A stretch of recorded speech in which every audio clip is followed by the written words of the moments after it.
Good morning. तर कशा आहात सगळे? कालच्या व्हिडिओला दिलेल्या लाईकसाठी व व्हिडिओला दिलेल्या प्रेमासाठी मनापासून सर्वांचे धन्यवाद. तर आज आहे अक्षय तृतीया, म्हणजेच आपल्या इकडे त्याला आखेदी पण म्हणतात.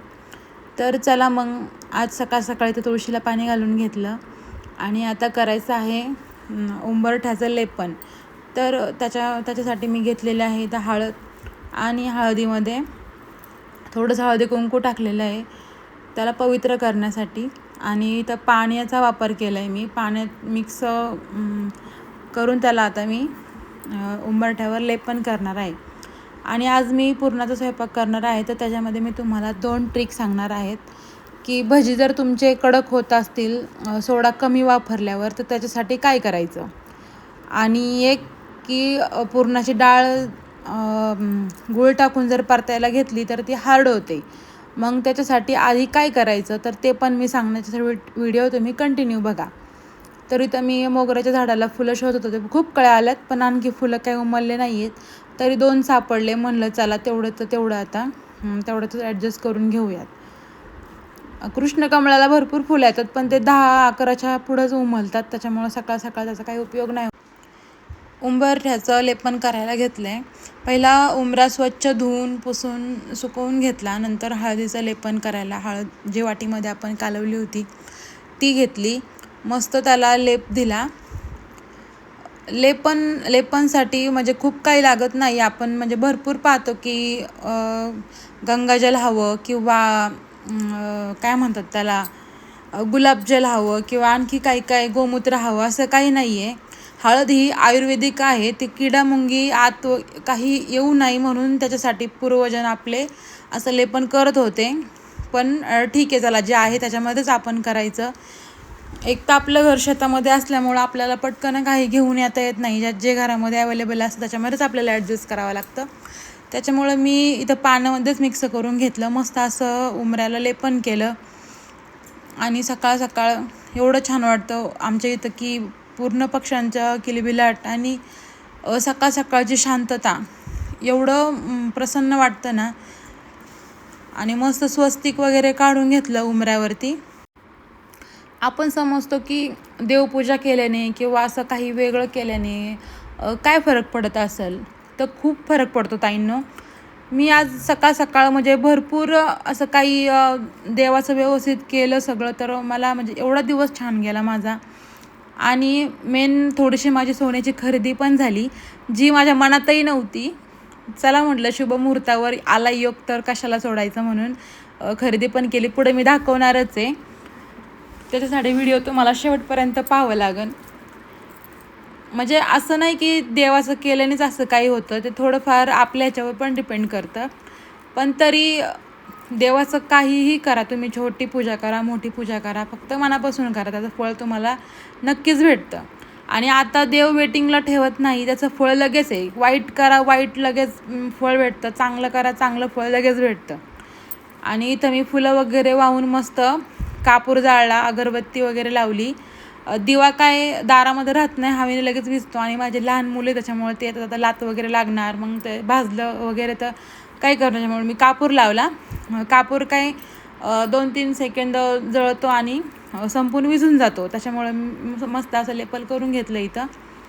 आणि एवढं प्रसन्न वाटतं, एवढं छान वाटतं. कापराचा वास, अगरबत्तीचा वास, लेपन, फुलांचं, मोगऱ्याच्या फुलांचा स्पेशली वास, एवढं छान असं प्रसन्न झालं. मग स्वामी समर्थांचा जपमाळेचा जप करून घेतला आणि किचनमध्ये आले. किचनमध्ये माझ्या मम्मीने डाळ शिजून ठेवली होती व कांदा भाजून ठेवला होता. थोडं बाहेर लक्ष आलं तर हे पाहुणे सगळे इथं आले होते. गहू सांडले होते आमच्या रात्री भरताना. आणि मी जे ट्रिक सांगितली होती तुम्हाला डाळीची, तर आपली डाळ कुकरमधनं काढायची लगेच शिजल्यावर. आणि बघा, आपण जे बटाटे वगैरे मॅश करतो त्या मॅशरनी डाळ पहिली मॅश करून घ्यायची. मॅशरचा उपयोग नुसता बटाटे मॅश करायला करायचा नाही, तर हा डाळीलासुद्धा उपयोगाला आहे. हे बऱ्याचशा ताईंना अजूनही माहीत नाही आहे. तर ह्याचा उपयोग आपण डाळ पहिली मॅश करायची की त्याचं पूर्णच तयार होतं त्या कढईमध्ये. आणि त्याचं पूर्ण त्याची डाळ फुटते आणि पुरण तयार झालं की मग त्याच्यामध्ये गूळ ॲड केला की आपलं नॉर्मल पुरण तयार होतं.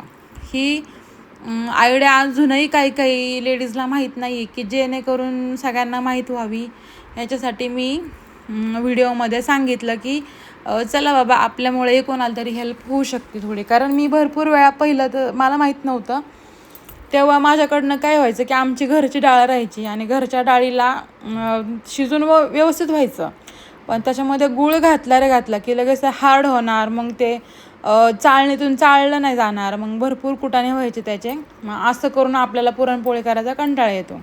मग आमटीला इथं लगेच मी खोबरं, लसूण, कांदा आणि थोडं तांदूळ वगैरे भाजून घेतलं आणि हिरवागार असा कढीपत्ता तोडायला गेला की व्हिडिओ मला काढूशीच वाटतो, कारण एवढं फ्रेश वाटतं. आणि मला असं वाटतं की सगळ्या ताईंना असं कढीपत्त्याचं झाड तर नक्कीच आवडत असेल. सगळ्यांचं हे स्वप्न असेल की माझ्या दारात असं कढीपत्त्याचं झाड असावा. तर ताईंना तुम्ही लावा, तुमच्या दारात नक्की छान येईल. लगेच गरमागरम तेल ठेवलं. तेलामध्ये कंजूशी करायची नाही आमटी करताना, कटाची आमटी करताना. तर मस्त तेल टाकायचं, कढीपत्ता, जिरी, मोहरी, गावभराचे, जगभराचे सगळे काही मसाले आहेत ते टाकायचे. तिखट करायचं नाही, तिखट कमीच ठेवायचं उन्हाळ्याचं, जरा पोटामध्ये आग पडण्याची शक्यता राहते. त्याच्यामुळं मी तर मसाला थोडा कमीच टाकला आहे म्हणजे. आणि याच्यामध्ये जे आपले मसाले वाटलेले ते मसाले मस्त परतून घ्यायचे. खडे मसाले वगैरे जास्त काही टाकायचं नाही उन्हाळ्याचं, कारण ते खूप गरम असतात, आपला पोटाचा कोठा जो असतो तो खूप गरम करतात. त्याच्यामुळं होता होईल तेवढं आपलं नॉर्मल तिखटमध्येच करायची आणि मस्त छान परतून घ्यायचं, त्याला खाली लागून वगैरे द्यायची नाही. खूप छान लागते टेस्टला. अशा पद्धतीने तुम्ही पण करून बघा. आणि ही थोडीशी डाळ आमटीमध्ये टाकण्यासाठी ठेवली होती साईडला. आणि इथं हे पूर्ण येळवण्याचं पाणी आहे डाळीचं. त्याच्यामध्ये मी फक्त मिक्सरचं भांडं धुवून त्यात टाकलं आहे मसाला. नंतर पूर्ण येळवण्याचं पाणी येते, त्या पाण्यामध्येच आमटी करायची. वरचं पाणी नाही जास्त टाकायचं, कारण मग टेस्ट थोडीशी कमी होते, टेस्टला फरक पडतो. त्याच्यामुळे जास्त पाण्याचा वापर नाही करायचा. येळवण्याने घट्टही होते आणि छान होते टेस्टला. आणि मस्त असं उकळी येऊन दिली त्याला. उकळी आले की वरनं परत थोडी कोथिंबीर टाकली. माझ्या कोथिंबीरीला फुलं आलेत, आमच्या शेतातली कोथिंबीर आहे. आणि मी आणखी एक ट्रिक सांगितली, मी 2 ट्रिक सांगितलं होतं की मी सांगणार आहे म्हणून. तर ती अशी आहे की आपण जी कुरडई तळतो, भजी करायच्या आधी कुरडई पहिली तळून घ्यायची, कारण कुरडई फुलत नाही. मग आपण म्हणतो की आपला चिकच कच्चा राहिला असन, किंवा मग बनवलेच नसतील चांगले, किंवा काय असं प्रॉब्लेम झाला असेल म्हणून आपण ते कुरडईला दोष देतो. पण त्या कुरडईची चूक नसते, तर चूक आपली असते. कारण आपण काय करतो, पहिलं भजी तळून घेतो, पापडी तळून घेतो आणि मग कुरडई सोडतो, तर कुरडई ते तेल ॲक्सेप्ट करत नाही. मग आपण काय करायचं, पहिलं जे कोरं तेल असतं त्याच्यामध्येच आपण त्या कोऱ्या तेलामध्येच पहिली कुरडई सोडायची. कुरडई छान फुलते एकदम. बघा आमची केवढीशी कुरडई आहे आणि ती फुलून केवढी मोठी होते. आम्ही ह्या कुरड्या घरीच बनवलेल्या आहेत. आणि सगळ्या कुरड्या मस्त अशा तळून घ्यायच्या. 7-8 कुरड्या मी इथं तळल्यात. आणि हे कुरडईचं गरम गरम तेल जे मोहन म्हणून आपण ह्या पिठामध्ये सोडायचं. तुम्ही सोडा टाका अगर नका टाकू, तरी एवढ्या भजी सॉफ्ट होतात ह्याने, एवढे मऊ होतात, लुसलुशीत एकदम. तर ही ट्रिक तुम्ही नक्की वापरून बघा, किती फायदेशीर आहे. आणि मस्त इथं अशा मोठ्या मोठ्या पांढऱ्या शुभ्र कुरड्या अशात माझ्या तळून झालेत.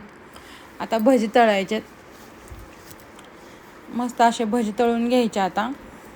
आणखी दाखवलं नाही सगळं व्हिडिओमध्ये, व्हिडिओ खूप मोठा व्हायला लागला होता, त्याच्यामुळं मी नाही व्हिडिओमध्ये जास्त. आंबरस बनवला आहे, पापडी तळली, भात बनवला आहे इंद्रायणीचा घरच्या तांदळाचा, आणि पोळ्या वगैरे एकदम मस्त छान स्वयंपाक केला.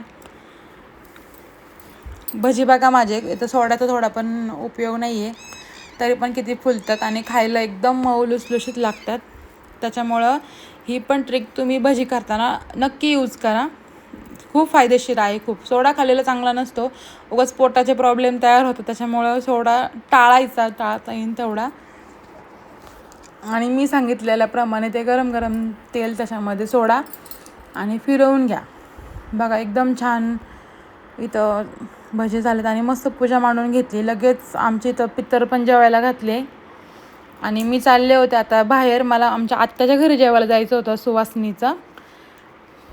मग आत्याच्या घरी गेल्यावर मस्त हळदी कुंकू झालं, थोड्या गप्पा गोष्टी झाल्या आणि मग जेवणाला सुरुवात केली. इथं ही आमची आत्या आहे 2 नंबरची.